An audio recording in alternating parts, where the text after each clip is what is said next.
Antes de qualquer palavra hoje, pare e agradeça. A vida é o maior presente que Deus te deu. Senhor meu Deus, hoje eu venho te agradecer de todo o coração pela dádiva da vida.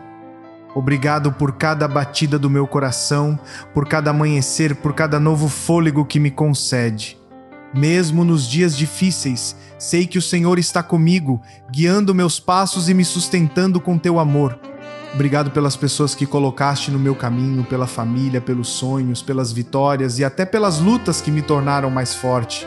Que eu nunca perca a capacidade de reconhecer tua mão em cada detalhe e de enxergar a beleza que há em viver.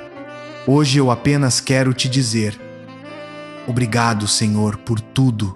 Se você também é grato pela vida que Deus te deu, escreva Amém nos comentários e compartilhe esta oração para espalhar gratidão e fé.